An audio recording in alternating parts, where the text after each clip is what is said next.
Welcome to the What's Up News Network, being broadcast from Panama City Beach, Florida, home of the world's most beautiful beaches. I am Jim Free with Jim Free Realty. I apologize for being away for a few weeks. I developed a sinus infection that proved to be very difficult to get rid of. I was coughing continuously, which it makes it difficult to make a recording. We will attempt to give you what information we have on the real estate market. We are still not in a position to tell you with any certainty what the effect of the new administration will have on the long-term real estate market with any degree of confidence. The new administration has already eliminated thousands of jobs with executive action in the energy market. Those that no longer have jobs can't buy houses, automobiles, and other items that keep our economy going. What has happened to our country? It's almost as if I woke up after being asleep for a long time and discovered that all these changes to our country. I never dreamed we would have so many public officials that had socialist leanings. I am the proud product of what was referred to as the greatest generation. Not that I would contribute to be the greatest generation, but my parents did. My entire family was involved in the World War II effort. My dad and his brothers were in the Army. My mom's brothers were in the Navy. My mom, my grandfather, and my great-grandfather worked in pepper mills in Lindale, Georgia, providing needed military supplies. I was raised in this small town called Lindale, Georgia. It was a very patriotic community. During the war, this town furnished 439 men, boys, and girls to the war effort, which was 4 times as many as any other town that size in the country. You see, I have always been blessed. Except for the 4 years of the war, I have never been deprived of anything that I needed. And I don't think I was deprived of anything during the war except for not having my dad with me. Everybody worked together. Everybody had a victory garden. I remember my mother and my grandmother making dresses out of flour sacks and making quilts in the living room. So what has happened? Well, I want to talk about several issues. One, which is very important to me, is school shootings. There have been several school shootings in the past 21 years, starting with Columbine. 11 of those shootings have been classified as mass shootings. Blacksburg, Virginia college shooting, 33 people lost their life. Sandy Hook Elementary, 28, mostly first graders, were killed, and then 17 were killed in Parkland, Florida. Following the Columbine protocol, the officer didn't enter the building, but was waiting on the SWAT team to arrive. But if the officer had entered the building, there's a good chance the gunman would have been reached before they got to the library, where many classmates were targeted. Gun-related violence in schools is a pervasive issue and has greatly increased in recent years, although school shootings have occurred since our country was being formed.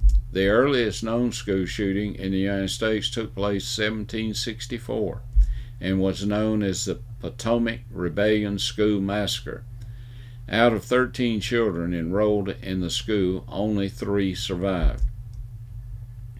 After a school shooting, there is usually an attack on the Second Amendment and the questions about the mental health of the shooter or shooters. I was rather surprised to find out that there had been school shootings in the 1700s, and I'm quite sure they didn't have automatic or semi-automatic weapons then. When I was growing up, we never heard of or thought of school shootings. When I was in the elementary and junior high, I lived in Lindale, Georgia, which is east side of Booger Holler. As I entered high school, my family moved to Cave Spring area, west side of Booger Holler. The boys at the Cave Spring school were mostly farm boys, and at lunch they would play what I first thought was some type of soccer. but I soon found out it was more about kicking your opponent's shins than kicking the ball. My mom finally saved enough money to buy me a pair of brogans, which helped a lot. Most of us that had access to a car or truck that we drove to school also had a rifle or shotgun in the car, because most of the boys would go hunting after school. And some of the boys had access to M1 carbines, but we never thought about shooting up schools. Any school shooting is a tragedy, and we have to do everything that we can to prevent them. The Sandy Hook really bothers me because these were just babies that were slaughtered.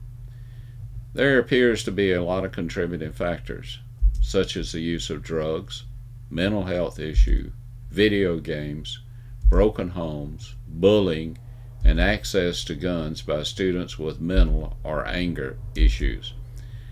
The FBI continues to train law enforcement officers on how to respond. This is an evolving issue, and the protocol completely changed after the Columbine shooting.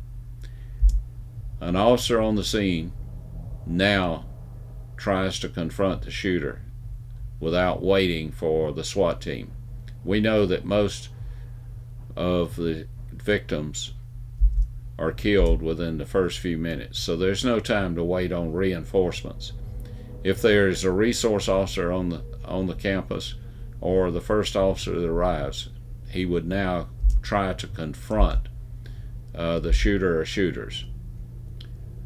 Illegal drug use, and now we're legalizing the use of recreational drugs. How does anyone in their right mind think this is a good idea? We're losing thousands of lives each year because of drug abuse. Prayer has been taken out of schools since 1879, the Supreme Court has ruled on 12 cases that centered around the Establishment Clause of the First Amendment to the Constitution. Even though many of us think the Supreme Court has misinterpreted the Establishment Clause, that should not prevent us as parents, grandparents, from teaching our children the power of prayer. The breakup of the family. Socialism and communism cannot exist with a strong family unit and a strong church. So the progressives have done everything they can to destroy the family unit and the church. They have been able to do a lot of damage to the family unit. A lot of our children are being raised without a father or mother in the home. A lot of the folks are confused about their gender. You can clear that up by standing in front of a mirror. A clue would be whatever equipment you were born with is what you are. Destruction of the church. During the pandemic, some of the nation's governors and mayors have tried their best to destroy the church by limiting or eliminating the assembly of Christians. But they will never be successful because the church is not a building. It is a body of believers, and these governors and mayors are dictating from darkness, and the church is the light. Abortion. I believe January 22nd, 1973 will go down as the darkest day of American history. The Supreme Court of the United States issued a 7-2 decision in favor of Norma McCorvey. We would know her as Jane Roe, the fictitious name that was given to her in the lawsuit.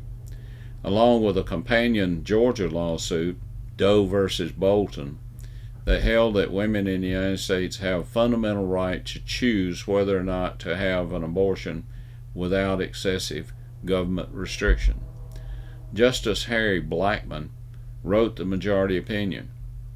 The court reasoned that outlawing abortion would infringe a pregnant woman's right to privacy for several reasons. Having unwanted children may force upon the woman a distressful life and future.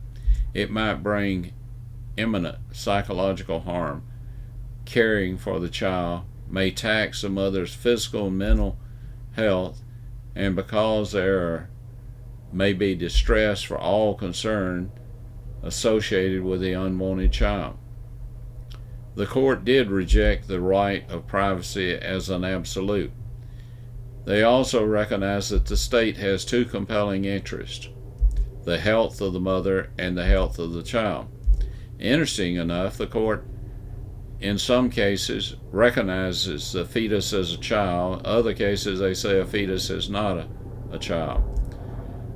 Justice Byron White and Justice William Rehnquist dissented in the opinion. Justice White wrote the dissenting opinion, and I will read that to you. I find nothing in the language or history of the Constitution to support the court's judgment. The court simply fashioned and announces a new constitutional right for pregnant women, and with scarcely any reason or authority for its action, invests that right with sufficient substance to override most existing state abortion statutes. The upshot is that people in the legislature of 50 states are constitutionally disentitled to weigh the relative importance of continued existence and development of the fetus, on the one hand, against a spectrum of possible impacts on the woman on the other hand. As an exercise of raw judicial power, the court perhaps has authority to do what it does today, but in my view, its judgment is improvident, extravagant exercise of the power of the judicial review that the Constitution extends to this court. It is interesting to note that Justice Harry Blackmun, who wrote the majority opinion, was nominated by Republican Richard Nixon, and Justice Byron White, who wrote the dissenting opinion, was nominated by Democrat John F. Kennedy. News media and social media. If you are discouraged or perhaps disheartened, I would suggest you have probably had a good dose of news media or social media. As Stuart Hamlin wrote in his song, "It Is No Secret," he wrote, "Do not be disheartened, for I bring hope to you. It is no secret what God can do." There are times we must take a stand. As Thomas Paine wrote almost 245 years ago, "These are the times that try men's souls. The summer soldier and the sunshine patriot will in the crisis shrink from the service of their country. But he that stands by it now deserves the love and thanks of men and women. Tyranny like hell is not easily conquered. Yet we have consolation with us. The harder the conflict, the more glorious the triumph." We found out recently that some of the politicians turned out to be sunshine patriots. When the heat got on them, they shrank. Thomas Paine believed in a free press and believed in ideas from all people being examined. In some circles, he's considered the father of journalism. You can only have a free press now if you own one. The father of journalism has been forsaken by his children. The modern-day press has forgotten this brilliant, lonely, socially awkward man that pioneered the concept of uncensored flow of ideas. The modern-day press and social media want to censor any idea that don't coincide with their ideas. This is really nothing new. At the end of Thomas Paine's life, he was shunned by the country he helped create. He was reviled as an infidel, forced to beg friends for money, denied the right to vote, refused burial in a Quaker cemetery. His grave was desecrated. His remains were stolen. A rhyme that was written near the time of Thomas Paine's death in 1809 read this way: "Poor Tom Paine, there he lies. Nobody laughs, nobody cries. Where he is gone, or how he fares, nobody knows and nobody cares." The last subject I want to talk about is some failures of the FBI. 47 years ago, I graduated from the FBI Academy in Quantico, Virginia. Last year, I was invited back to the Academy. Ivanette and I enjoyed the trip, and we visited the White House the same week. I had planned my law enforcement career with the idea that it might include working for the FBI, and at that time, Mr. Hoover was only hiring agents that either had an accounting degree or a law degree. I had graduated from law school 6 years early. I never had any intention of practicing law, but I did think that one day I would probably go to work for the FBI. I worked very hard at the Academy and was the proud recipient of the J. Edgar Hoover Award for Scholastic Excellence. Mr. Hoover had died the year before I graduated. After he died, the liberals that claimed to represent the LGBTQ community tried to destroy his reputation because they claimed he was a homosexual. I have no idea whether he was or was not, and that subject is between he and the Lord. I had 37 years of public service, and 35 of those years were in local law enforcement. I'm still active in the FBI Academy Associates, and I have a lifetime membership in the International Association of Chiefs of Police and a lifetime membership in the Georgia Association of Chiefs of Police. I have known two of the directors on a personal level. Actually, we've only had 8 directors of the FBI. Clarence Kelly, I knew Mr. Kelly. He was the second director of the FBI, taken over right after Mr. Hoover passed away, and Louis Freeh, who is the 5th director of the FBI. I have great respect for the FBI, especially the rank and file. I have been disappointed in the leadership. There have been 8 directors of the FBI. All but 2 have worked for the Attorney General's office and Department of Justice. The 2 that had not worked for the Justice Department were the founder of the FBI, J. Edgar Hoover, and the second director, Clarence Kelly, who was a former FBI agent and also Kansas City, Missouri police chief. Louis Freeh and Clarence Kelly were the only former FBI agents to become directors. We can't blame everything on the leadership, and you can't give them a pass on it either. On July the 27th, 1996, the bombing of the Olympic Park in Atlanta took place. This put law enforcement in a frenzy, trying to identify the bomber and arrest the bomber. There was tremendous pressure, especially on the FBI, to solve the crime. The agents ended up targeting the wrong person, failed to follow proper procedure, and later were accused of leaking information to the press to bolster their position about the suspect. Between their failures to follow correct investigative procedures and the leaking information to the press, they destroyed the life of Richard Jewell. The agents responsible only received a censure and 5 days off without pay. We now know that leaking continued to the press. I don't blame the press for this because that's their job to find out information. But it's not the job of law enforcement to leak information to the press.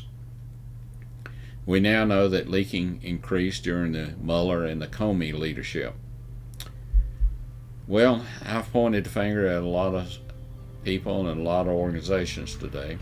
But just remember the old saying, when you're pointing a finger at someone, you have 4 pointed at yourself. It's time for us to stand up for our Lord and our country. Until we meet again, may God bless you, your family, and this great nation that we live in.